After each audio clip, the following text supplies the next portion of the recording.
Assalamualaikum warahmatullahi wabarakatuh. Baiklah, di sini kami dari kelompok 12 akan menjelaskan materi makalah kami, yaitu yang berjudul Pancasila sebagai pedoman dasar dalam sistem demokrasi di Indonesia. Sebelum itu, saya akan memperkenalkan anggota kelompok dulu. Saya sendiri Iga Maurni sebagai moderator dan pemateri, rekan saya Alfira Rahmawati sebagai pemateri. Baiklah, langsung saja saya akan mulai menjelaskan materinya.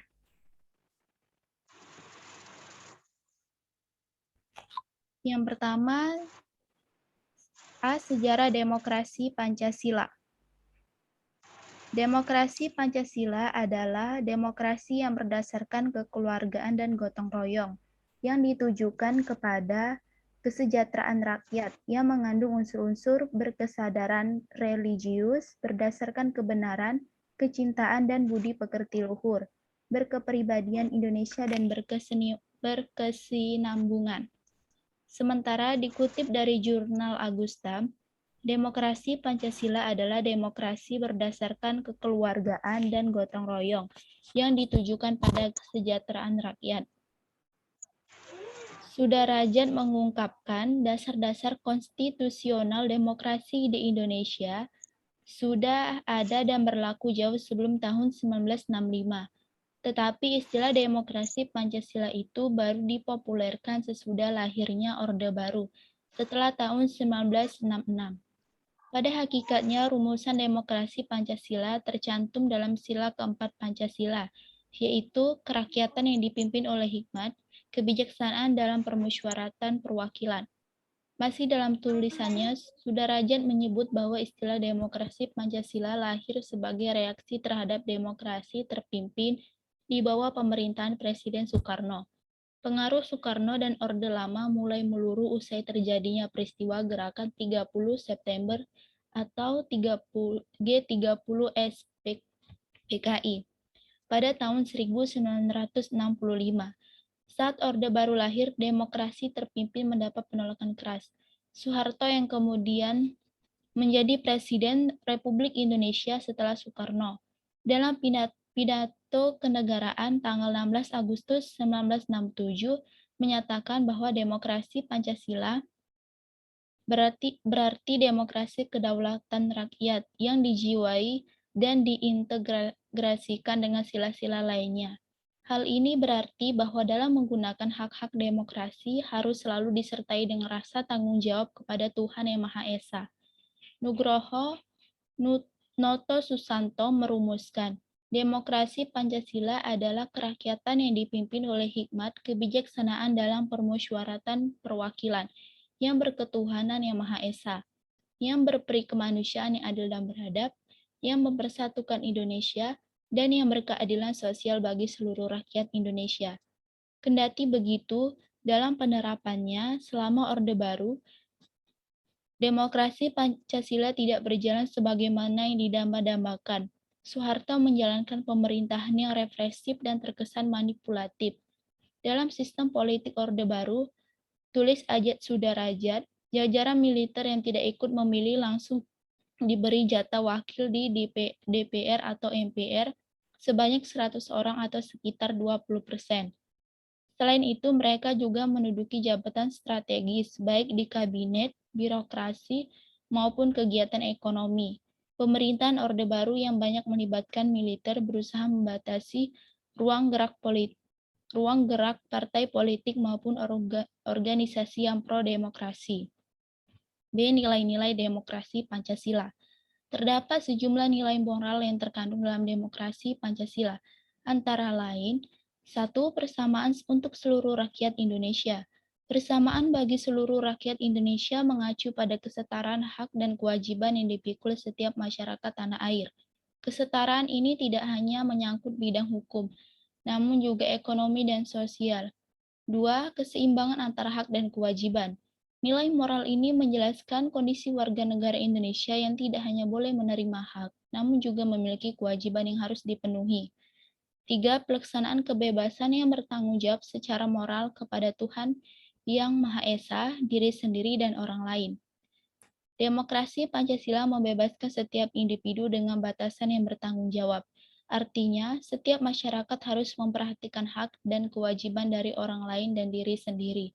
Hak dan kewajiban ini juga harus dipertanggungjawabkan kepada Tuhan Yang Maha Esa. 4. Mewujudkan rasa keadilan sosial.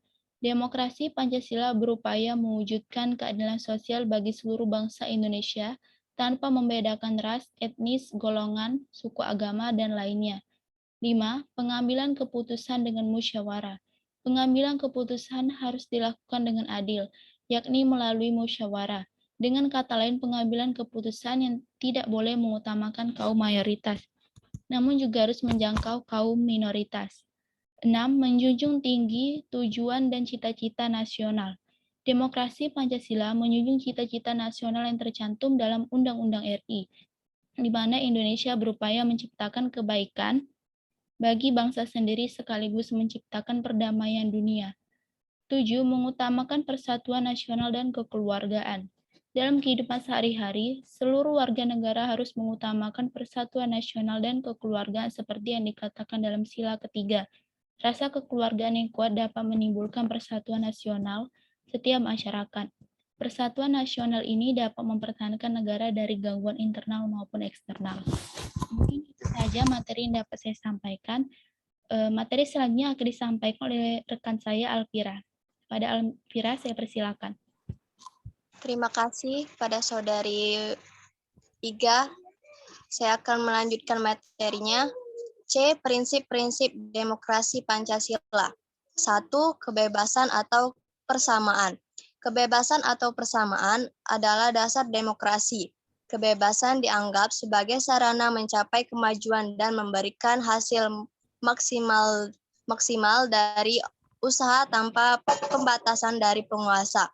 Dengan prinsip persamaan, semua orang dianggap sama, tanpa dibeda-bedakan dan memperoleh akses dan kesempatan bersama untuk mengembangkan diri sesuai dengan potensinya. Kebebasan yang dikandung dalam demokrasi Pancasila ini tidak berarti free fight liberalis yang tumbuh di barat, tapi kebebasan yang tidak mengganggu hak dan kebebasan orang lain. 2. Kedaulatan rakyat. Dengan konsep kedaulatan rakyat, hakikat kebijakan yang dibuat adalah kehendak rakyat dan untuk kepentingan rakyat. Mekanisme semacam ini akan mencapai dua hal. Yang pertama, kecil kemungkinan terjadinya penyalahgunaan kekuasaan, sedangkan kedua, terjaminnya kepentingan rakyat dalam tugas-tugas pemerintahan. Perwujudan lain konsep kedaulatan adalah pengawas oleh rakyat. Pengawasan dilakukan karena demokrasi tidak mempercayai kebaikan hati penguasa. 3. Pemerintahan yang terbuka dan bertanggung jawab. A. Dewan Perwakilan Rakyat yang representatif. B. Badan Kehakiman atau Peradilan yang bebas dan mereka 1908. C. Pers yang bebas. D. Prinsip negara hukum. E. Sistem dui partai atau multipartai. F. Pemilihan umum yang demokratis. G. Prinsip mayoritas. H. Jaminan akan hak-hak dasar dan hak-hak minori. D. Unsur-unsur demokrasi. Beberapa unsur demokrasi yang dikemukakan oleh para ahli adalah 1. Menurut Sargen Liman Tower tahun 1987, yaitu keterlibatan rakyat dalam mengambil keputusan politik, tingkat persamaan hak antar manusia, tingkat kebebasan dan kemerdekaan yang dimiliki oleh warga negara, sistem perwakilan dan sistem pemilihan ketentuan mayoritas. 2. Menurut Afan Ghaffar tahun 1999, yaitu akuntabilitas, rotasi kekuasaan, rekrutmen politik yang terbuka, pemilihan umum, dan hak-hak dasar. 3. Menurut Meriam Budiarjo tahun 1977, perlu adanya lembaga-lembaga demokrasi untuk melaksanakan nilai-nilai demokrasi, yaitu pemerintahan yang bertanggung jawab, Dewan Perwakilan Rakyat, organisasi politik, pers, dan media massa, serta peradilan yang bebas. 4. Menurut Franz Magnus Suseno tahun 1997 menyebutkan ada 5 gugus ciri hakiki negara demokrasi. Kelima gugus demokrasi tersebut adalah negara hukum, pemerintahan di bawah kontrol nyata masyarakat, pemilihan umum yang bebas, prinsip mayoritas, dan adanya jaminan terhadap hak-hak demokrasi. Itu saja yang saya sampaikan. Saya kembalikan lagi kepada Saudari Iga. Baiklah, itu saja materi yang dapat kami sampaikan. Selanjutnya saya akan membacakan kesimpulan. Demokrasi Pancasila adalah demokrasi yang berdasarkan sila Pancasila yang dilihat sebagai suatu keseluruhan yang utuh.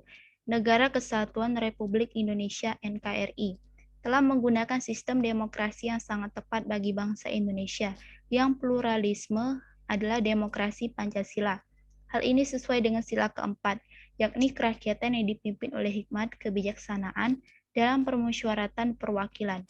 Pada demokrasi Pancasila juga terdapat nilai-nilai, tujuan, asas-asas, dan prinsip dari demokrasi itu sendiri. Sekian presentasi yang dapat kami sampaikan pada pagi hari ini. Lebih dan kurang saya mohon maaf, kepada Allah saya mohon ampun. Terima kasih. Wassalamualaikum warahmatullahi wabarakatuh.